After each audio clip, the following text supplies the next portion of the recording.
critique se poursuit. Je suis toujours en compagnie de Marie Sorbier, productrice sur notre antenne d'Affaires en cours tous les jours à 19h20 sur France Culture. Et nous sommes en ligne avec Charles Ardenne, critique et tenancier du site Olyrics.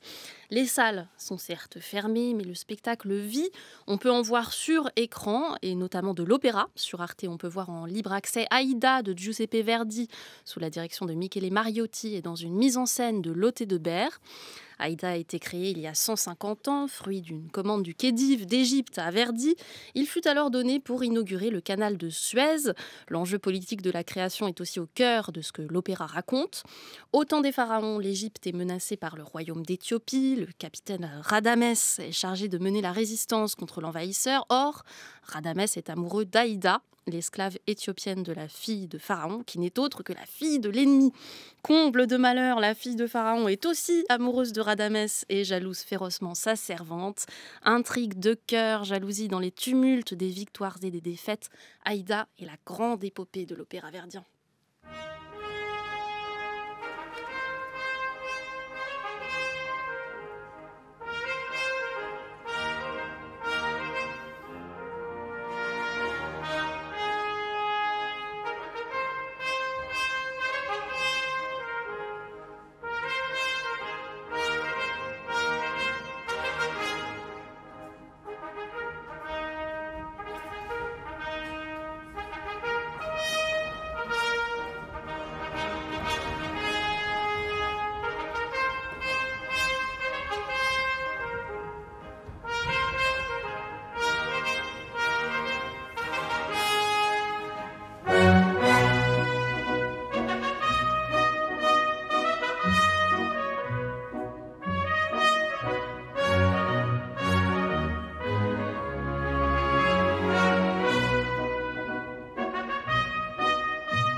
Alors dans cette mise en scène de Lotte de Beer, l'action est transposée à la fin du 19e siècle, costumes et décors à l'avenant.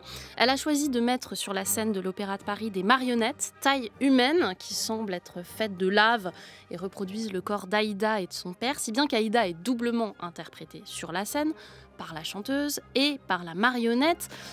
Comme c'est ce qui ouvre le spectacle, Marie Sorbier, on peut peut-être déjà dire un mot sur ce parti pris-là de mise en scène qui est fort, de redoubler les personnages avec une marionnette. Oui, c'est vraiment l'idée phare de cette mise en scène, même si j'ai l'impression qu'il y avait plusieurs mises en scène dans la mise en scène, on y reviendra peut-être. C'est riche. C'est très riche, Ouais. on y reviendra peut-être ultérieurement. Mais alors ces marionnettes, alors elles sont à taille humaine, elles sont manipulées à vue par 3 marionnettistes, ce qui les transforme immédiatement en êtres un peu chimériques, en personnages comme ça, hybrides, à plusieurs têtes, à plusieurs corps. Donc elles sont assez impressionnantes, elles sont assez froides, vous l'avez dit, on ne sait pas trop ce que c'est, ça ressemble à de la lave, elles sont grises, elles sont assez massives, elles sont articulées aussi, elles ont des formes assez archaïques. Moi j'ai pensé aux statuettes des Vénus autantotes, donc il y a toute cette imaginaire-là qui arrive. Qui par ailleurs irrigue à peu près toute la mise en scène, puisqu'il y a des moments où les personnages déambulent dans des couloirs qu'on pourrait dire d'exposition coloniale. Oui, on a l'impression d'être dans un musée ethnographique, Oui. les objets sont sous vitrine, donc il y a en effet cette référence à l'histoire de l'art muséifié ou chosifié, on y reviendra peut-être.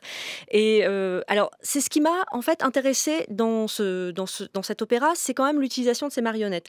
Elles m'ont intéressée intellectuellement uniquement parce que je n'ai ressenti à aucun moment aucune émotion, aucun sentiment, mais par contre intellectuellement j'ai trouvé ça intéressant parce que c'est assez malin de la part de Lotte de Beer. Il faut peut-être dire qu'on se trouve à quelques jours du rendu du rapport sur la diversité à l'Opéra de Paris, que Aïda est une princesse éthiopienne et donc la question se posait, est-ce qu'une chanteuse blanche peut chanter ce rôle d'Aïda. La solution de la metteuse en scène a été de transformer finalement le personnage en marionnette, ce qui fait passer la couleur de peau au second plan. C'est assez malin de sa part. Il y a aussi tout le sous-texte que l'esclave était choséifié, donc on se retrouve avec en effet une chose articulée par d'autres. Donc tout ça marche assez bien. Ce qui est perturbant et en même temps intéressant, c'est que j'ai l'impression que chaque geste posé, moi, m'ouvrait une strate de questions et de réflexions assez énorme. Donc, quelque part, j'ai pas du tout suivi cet opéra qui, par ailleurs, est pas mon préféré, mais j'étais vraiment happée par ce qu'elle faisait de cet objet manipulé. Et puis, on va peut-être y revenir, mais quid de la chanteuse qui, elle, du coup, n'est plus sur le devant de la scène, mais doit être l'ombre de la marionnette. On va en reparler, juste un mot pour dire en effet que cette mise en scène, elle est extrêmement riche. C'est-à-dire que non seulement il y a des marionnettes, mais il y a des effets de changement de décor assez spectaculaires. C'est-à-dire qu'on a à la fois ces allées de musée, des grands trompe-l'œil extrêmement kitsch avec des motifs fleuris et des faux rideaux.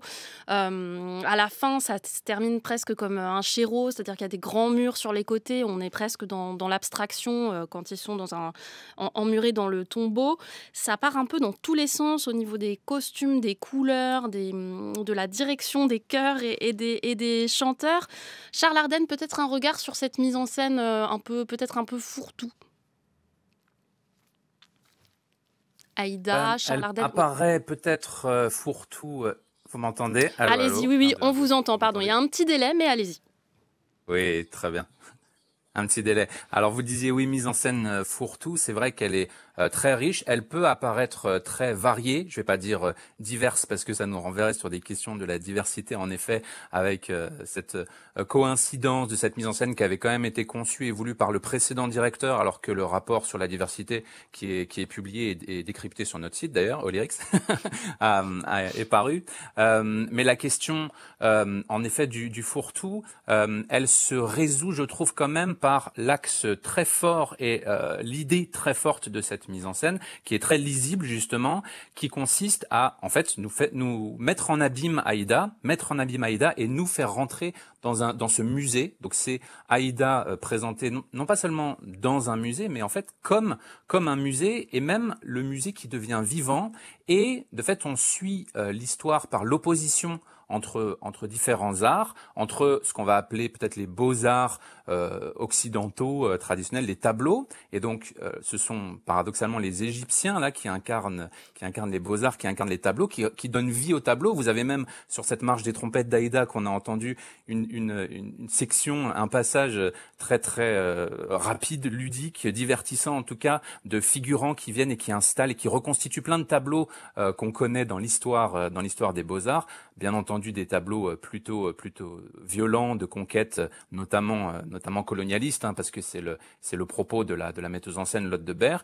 Et par opposition à ces beaux-arts associés aux Égyptiens esclavagistes, vous avez l'art brut, les arts premiers, qui sont d'ailleurs, comme on l'a dit, mis sous cloche, et qui sont incarnés ou désincarnés, c'est ça toute la question justement, par les esclaves éthiopiens que sont Aïda et Amonasro, qui sont, comme ça a été dit, en fait des ombres, et même des ombres d'ombre, parce que c'est l'ombre des marionnettistes qui manipulent les marionnettes. Marie Sorbier, vous n'êtes pas convaincue par la lisibilité, vous ?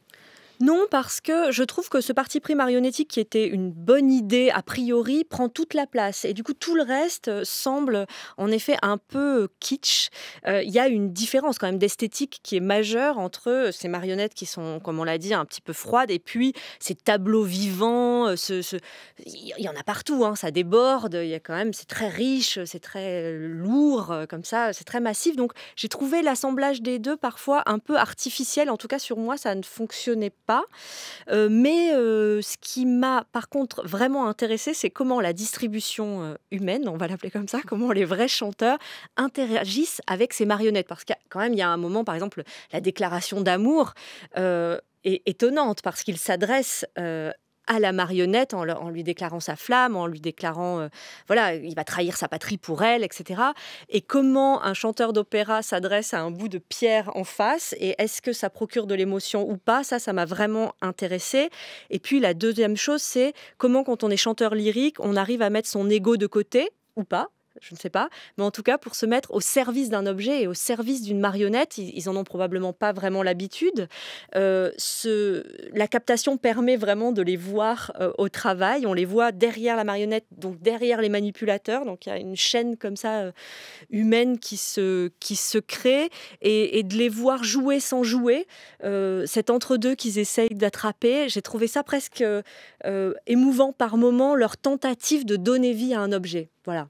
Charles Ardenne, sur cette question justement de vous qui avez peut-être plus l'habitude que Marie Sorbier d'aller à l'opéra, de voir des chanteurs, de constater la place qu'ils prennent sur la scène et la manière dont leur ego se manifeste. Je ne parle pas encore des voix, mais vraiment sur leur posture. Comment vous avez regardé cette mise au pas de la posture du chanteur dans Aïda ? Absolument, c'est ça qui était fascinant. Alors peut-être que c'est là aussi où cette mise en scène fonctionne, j'allais dire, peut-être même malgré elle, peut-être que c'est pas ça qu'elle voulait, mais c'est ça qu'elle offre, parce que en plus j'ai eu la chance de pouvoir le voir en vrai dans la salle et aussi en vidéo. Et en effet, le concept, le principe, notamment des marionnettes avec ces deux interprètes qui sont l'ombre des ombres des marionnettistes, naturellement va mettre extrêmement en retrait les chanteurs, va les corseter, d'autant qu'ils doivent être en plus habillés tout en noir, comme les manipulateurs, les marionnettistes en tout cas. Ça va les mettre en retrait, ça va les corseter, hein, même si bon par les costumes, Jonas Kaufmann aussi il est corseté quand il est dans son costume de soldat et qu'on le couronne tel Napoléon, Amnéris aussi quand elle est en déesse Niké avec des grandes ailes blanches. Voilà, tout le monde est très corseté, mais bon, quand même davantage encore les Éthiopiens. Mais paradoxalement, là où cette mise en scène fonctionne, c'est que justement la puissance expressive de ces chanteurs, j'allais dire sublime ce corset, sublime le process, et ça traduit de fait aussi cette volonté des esclaves dans cette œuvre de s'exprimer, de trouver une voix, de pouvoir faire vibrer, faire exploser même les pierres, en l'occurrence de ces marionnettes qui sont quand même, comme ça a été dit, voilà, très chtoniennes, on va dire, et aussi, bien entendu, faire exploser la voix de leur expressivité. Ça montre en fait le triomphe de la forme de l'opéra et du chant lyrique. Oui, je me suis beaucoup posé la question de cet objet auquel nous, simples mortels, contrairement à vous, Charles Ardenne, qui est allé voir le spectacle, puisqu'il faut le dire, il y a des représentations pour la presse, donc il y a des journalistes qui peuvent accéder à ces représentations-là. Nous, quand on a accès uniquement au film, on a des plans rapprochés sur les visages, on a des plans rapprochés sur les marionnettes et sur les marionnettistes. Moi, je ne regardais ni la marionnette, ni, à vrai dire, la chanteuse. Je regardais les marionnettistes. Et là, on a un acte... Enfin, vous parliez d'intellectualisation des enjeux, ça devient un peu vertigineux. Là, on en est à regarder les marionnettistes, donc ni un double, ni l'autre double. Aïda, c'est quand même quelque chose qui est une œuvre de chair et de sang, très sensuelle, avec des grands enjeux d'amour et de chair. C'est presque contre-intuitif de regarder ça comme ça. Marie Sorbier. Ah oui, tout à fait. Moi, je suis parfaitement d'accord avec vous. J'ai aussi regardé principalement les marionnettistes parce que c'est fascinant. C'est des danseurs, c'est très beau. C'est très beau. Vraiment. Ils sont tout en noir. En plus, ils sont masqués, eux. Donc, il y avait comme ce rapport, comme les chœurs. Mais c'est ce rapport au présent d'un coup qui arrive dans cet opéra qui ne l'est pas. Ça, c'était assez étonnant à voir. Et puis, l'humilité du manipulateur de marionnettes, quand on est sur une scène d'opéra, c'est toujours assez particulier. Il y a une des manipulatrices qui est la plupart du temps à quatre pattes, puisqu'elle manipule les jambes et les pieds, donc elle est sur les chevilles de la marionnette. C'est très étonnant de voir cette femme à quatre pattes en train de donner vie à un objet. Ça, oui, c'est fascinant. Et en effet, moi aussi, je n'ai regardé quasiment que ça. Bon, on entend quand même, on écoute, on va les écouter, ces chanteurs. C'est une grande distribution, en l'occurrence Jonas Kaufmann dans le rôle de Radamès et Sondra Radwanowski dans celui d'Aïda. Là, ce qu'on écoute, c'est l'adieu final. Ils expirent dans la prison où ils sont reclus.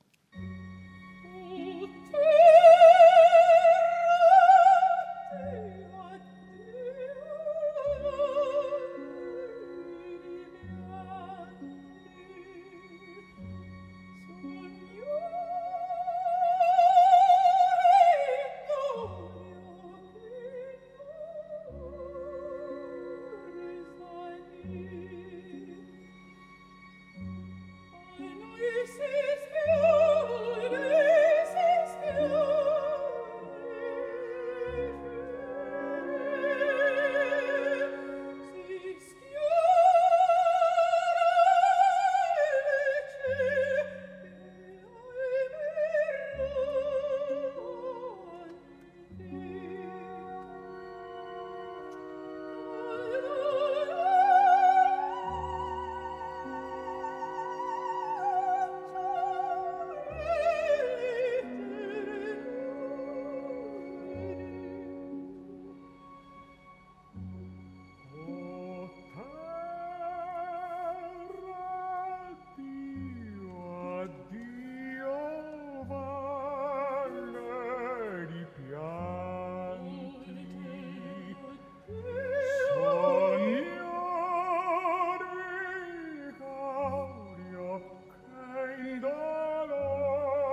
Distribution 5 étoiles pour cette production d'Aïda, le baryton Ludovic Tézier, le ténor qu'on entendait à l'instant, Jonas Kaufmann, face à lui la soprano Sondra Radvanovsky. Charles Ardenne, vous qui aimez les voix, est-ce que c'était à la hauteur de vos attentes ? Oh oui, c'était à la hauteur de mes attentes.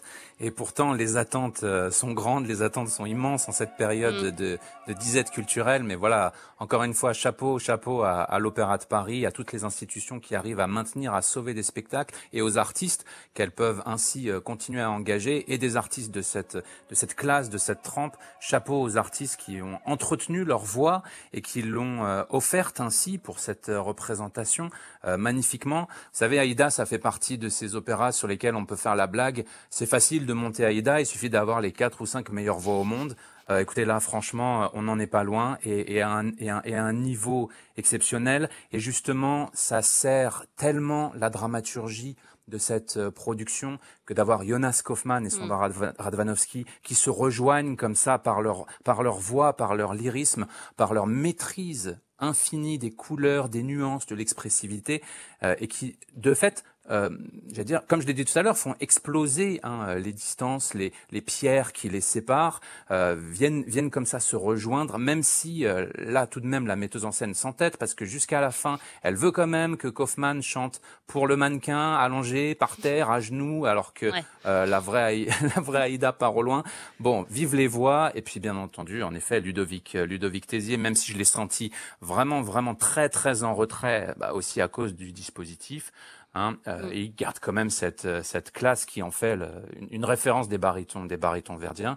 Et puis Ksenia Dudnikova. Oui, il faut en parler aussi parce qu'on la connaît moins, mais elle est très impressionnante.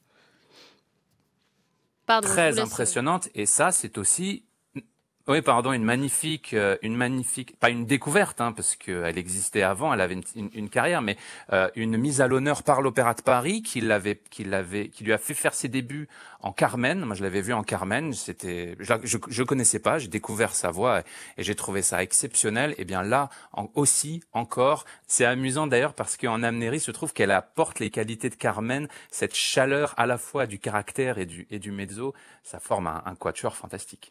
Oui, puis Dudnikova, c'est aussi une grande actrice. Et Marie Sorbier, vous connaissez moins les voix que Charles Ardenne, mais j'imagine que vous avez apprécié leur qualité d'acteur. Bon, Jonas Kaufmann, on le sait, c'est aussi un grand interprète. Et là, malgré l'empêchement, malgré les masques des choristes, malgré en effet ce dispositif extrêmement compliqué, il y a quelque chose à voir du point de vue de l'interprétation. Oui, et c'est là où la captation est un outil efficace parce qu'on voit les visages de très près. Il y a en effet des gros plans et on voit à quel point ils sont totalement dans l'émotion qu'ils doivent transmettre. Ça, c'est assez beau à voir de si près. Je voulais juste revenir sur les voix parce que l'expérience qu'on vient de vivre là, en réécoutant avec vous ensemble le duo final, je me suis dit que je crois que je l'ai bien mieux entendu là que en regardant cette mise en scène, parce que tellement justement happée par la mise en scène, j'en ai, je crois, perdu le plaisir d'écouter cette musique. Et là, j'ai entendu les nuances, là, j'ai entendu les couleurs, ce que je crois, j'ai vraiment raté à la captation parce que occupée à autre chose. Donc c'était intéressant à revivre ça ici, en direct, d'entendre ce son qui, pour le coup, fonctionne. Et là, on entend le tissu est quand même assez phénoménal. Et en effet, on a quand même une chance dingue de pouvoir accéder à des productions pareilles et de les entendre. Et elle change un peu la voix de Jonas Kaufmann, je trouve, Charles Ardenne. Je ne sais pas ce que vous en pensez. C'est pour les ténors, il y a la question du vieillissement qui se pose, évidemment. La question de ce qu'on peut faire encore à l'aigu, la question de ce qu'on peut faire justement dans les basses. Et je trouve qu'elle évolue très très bien, la voix de Jonas Kaufmann. Je ne sais pas ce que vous en pensez.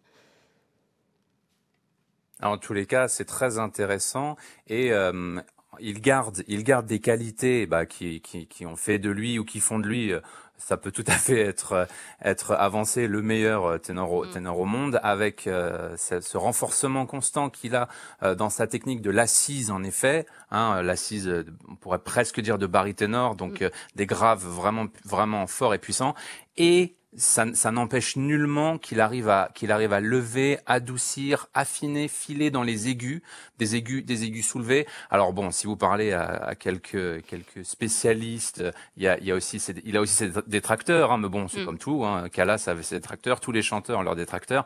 Il a sa technique pour aborder les aigus par en dessous, en les soulevant, en les poussant, en les arrondissant, qui émeut, hein, qui émeut tout de même s'il y recourt souvent. Et en tout cas, ce qui est fascinant, c'est de voir comment il s'adapte aussi à ses partenaires. Et justement, là, le duo avec Radvanovsky, c'est un véritable mariage. C'est vraiment un modèle dans le travail, notamment des aigus filés, contrôlés, maîtrisés. C'est incroyable. Un petit mot rapide, Charles Ardenne, peut-être, parce qu'on n'en a pas parlé, de la direction du chef italien Michele Mariotti en fosse. Oui, bah encore une fois, vraiment chapeau, félicitations à ce maestro, à tous les musiciens de l'Orchestre de l'Opéra de Paris, parce que on sait, ou en tout cas on s'imagine à quel point c'est difficile d'entretenir ainsi un tel niveau dans les circonstances actuelles où les répétitions sont compliquées, où tout le monde souffre, hein, de la crise. Et ben là, honnêtement, il était méconnaissable, cet orchestre. Non, justement, il était reconnaissable pour sa qualité habituelle. En salle, il y avait une qualité des équilibres vraiment absolue. Tout était là, et de fait, la partition de Verdi pouvait s'exprimer pleinement. Alors, ils étaient un peu retenus sur même la marche des trompettes qu'on a entendue. Peut-être qu'ils voulaient pas rajouter un peu trop de pompiers, alors qu'il y en a en effet un peu dans la mise en scène. Bon, faut pas hésiter dans ces cas-là, mais ce sera le seul tout petit bémol dans une prestation de grand caractère. Aïda, sous la direction de Michele Mariotti, Lotte Debert à la mise en scène. C'est sur le site d'Arte, c'est gratuit et c'est jusqu'en août prochain. France Culture, la critique, Lucille Como. Dernier objet au programme de notre critique du jour, c'est aussi un spectacle filmé. C'est La Ronde de Boris Charmatz. Le danseur et chorégraphe Boris Charmatz avait le projet d'un spectacle pour célébrer le Grand Palais à Paris, cet immense bâtiment de verre et d'acier sur les quais de Seine, avant qu'il ne ferme pour travaux. Il avait imaginé des centaines de danseurs. Bon, évidemment, la crise sanitaire a eu raison de ce projet initial, mais le spectacle a quand même eu lieu, inspiré de La Ronde de Schnitzler, une chaîne ininterrompue de duos, 12 heures de danse. C'était le 16 janvier dernier dans un Grand Palais presque vide, et un film en a été tiré comme une sorte de sélection de passages montés. On pourra le découvrir, ce film, le 12 mars prochain sur France 5. On en écoute un petit montage. Oh, t'es plus belle que jamais. Non, écoutez, commencez pas comme ça, Alfred.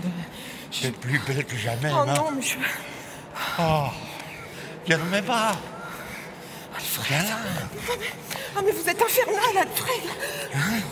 Ah, cet endroit est affreux, hein. Épouvantable. Tu trouves? Ah, c'est trop grand, hein. Moi, je trouve que c'est joli ici. C'est grand, c'est vert. Un peu grand. Bon, allez, je m'en vais. Emma, je peux te dire une chose. Si je te suis indifférent, si tu ne ressens rien pour moi, si tu ne vois pas à quel point je t'aime, alors vaut mieux que tu partes. D'accord. Par là? Si tu veux que je te le donne, si tu le veux, je te le donne. Si tu veux que je me le fasse, si tu le veux, je me le fais. Si tu veux que je le devienne, si tu le veux, je le deviens. Si tu veux que je te le dise, si tu le veux, je le dirai. Si tu veux que je te le donne, si tu le veux, je te le donne. Si tu veux que je me le fasse, si tu le veux, je me le fais. Si tu veux que je le devienne, si tu le veux, je le deviens. Si tu veux que je te le dise, si tu le veux, je le dirai. Si tu veux que je te le donne, si tu le veux, je te le donne. Si tu veux que je me le fasse, si tu le veux, je me le fais. Si tu veux que je le devienne, si tu le veux, je le deviens. Si tu veux que je te le dise, si tu le veux, je le dirai. Je t'obéis, je t'obéis, je t'obéis, je t'obéirai, je t'obéis, je t'obéis, je t'obéis, je t'obéirai, je t'obéis, je t'obéis, je t'obéis, je t'obéirai, je t'obéis, je t'obéis, je t'obéis, je t'obéirai. Je donnerai 10 €. Des scénettes dialoguées, du ballet classique, de la battle hip-hop, une trompette, au final un film d'1h30. Alors je donne la parole à Charles Ardenne d'abord parce que vous, Marie Sorbier, vous avez triché, vous faisiez partie des rares personnes à avoir assisté au spectacle le 16 janvier dernier. Or, ce qu'on a, nous, à voir, c'est un film. Charles Ardenne, comment vous l'avez vu, ce film ? Avec beaucoup d'intérêt, donc beaucoup aussi de fascination, en voyant d'abord le documentaire qui sera d'ailleurs diffusé avant La Ronde, donc vendredi prochain sur France 5, donc je l'ai vu en essayant d'imaginer tout ce qu'il avait fallu faire, défaire, refaire, redéfaire, refaire pour ensuite avoir ce résultat. Je l'ai vu d'abord quand même avec beaucoup de frustration en effet, parce que bien entendu concentrer une performance de 12 heures en 1h30, c'est en soi une gageure impossible. Mais alors en plus là c'est extrêmement monté, extrêmement parcellaire. Ils ont pris en fait, parce que ça dure 12 heures mais c'est 4 boucles, donc de ce que j'en ai compris, je pense, même si j'étais pas dans la salle, ils ont répété la même section, les mêmes 20 duos, donc du coup 4 fois. Et donc là, il y a des montages entre différentes versions. Des fois, c'est fait de manière intéressante, parce qu'on passe du jour à la nuit. Donc des fois, on passe du jour à la nuit sur un coup de talon. Des fois, on s'y perd un peu. Si mes calculs sont bons, j'ai sorti ma calculette, ça veut dire qu'il y avait en moyenne 9 minutes peut-être par duo. Donc on voit très bien qu'il y a des duos qui durent et qui ont beaucoup plus de matière que ça, qui doivent être concentrés en 9 minutes, ici coupés en 1 minute 30. Il y en a d'autres qui sont un peu étirés. Voilà, j'ai vécu ça aussi comme l'idée de faire une ronde d'après Schnitzler qui est censée être un fascinant emboîtement et des rencontres.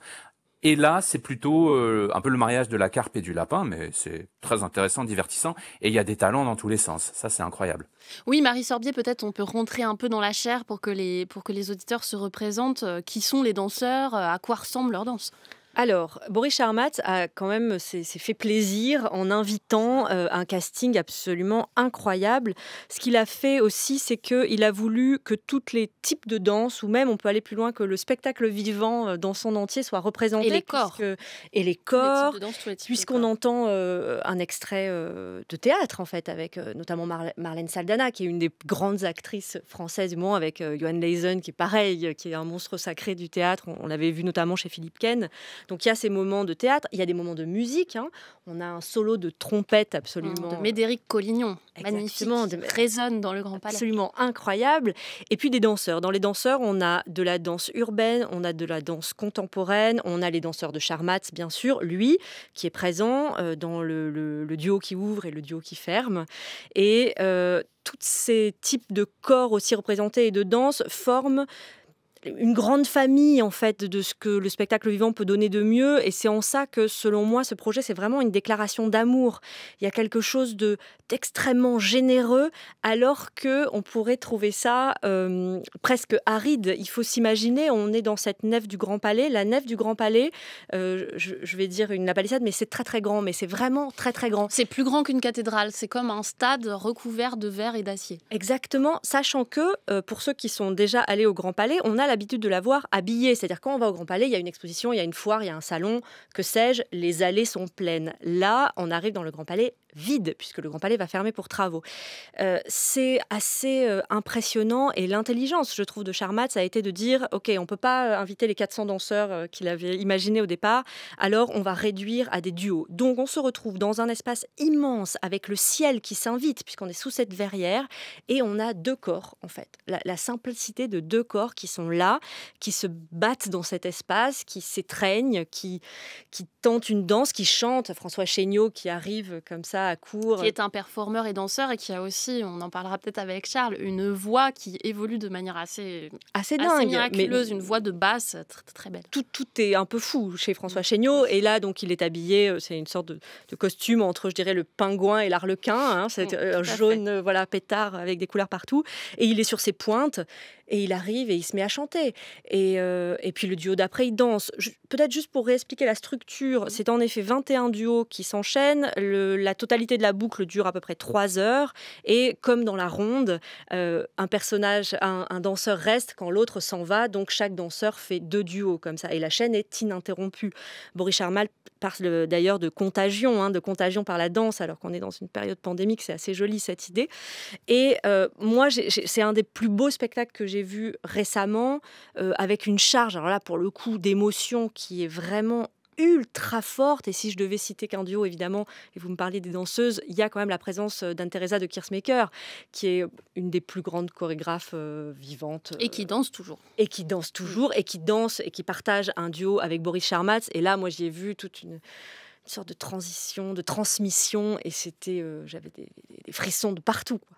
Alors nous, c'est vrai qu'on est derrière notre écran et on n'a qu'1 heure et demie de film devant nous. C'est en effet très monté, comme vous l'avez dit, Charles Ardenne. Cependant, j'ai l'impression qu'on arrive à trouver une forme de substance et en tout cas une émotion de spectateur. Mais je ne suis pas sûre que ce soit votre cas. J'ai l'impression que vous êtes assez frustré, vous, Charles.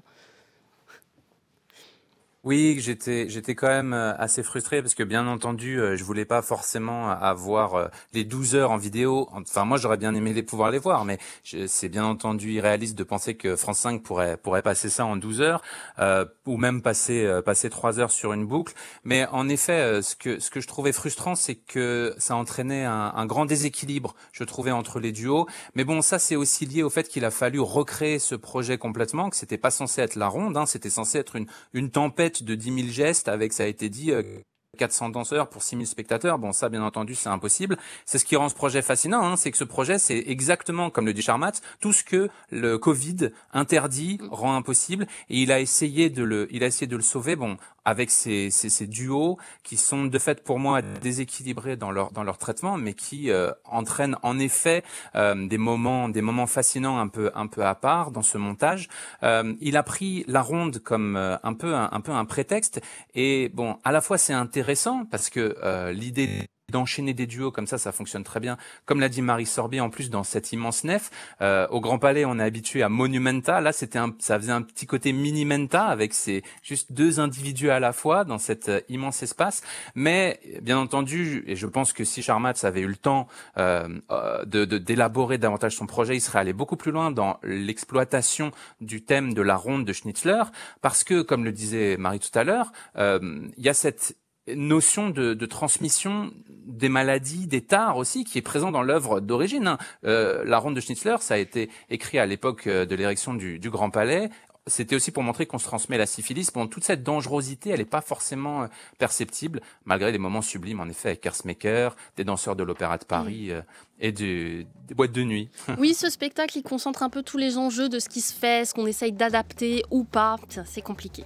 La ronde de Boris Charmatz, soirée spéciale le 12 mars prochain, donc c'est vendredi prochain à 20h50 sur France 5, le spectacle, et un documentaire sur le spectacle.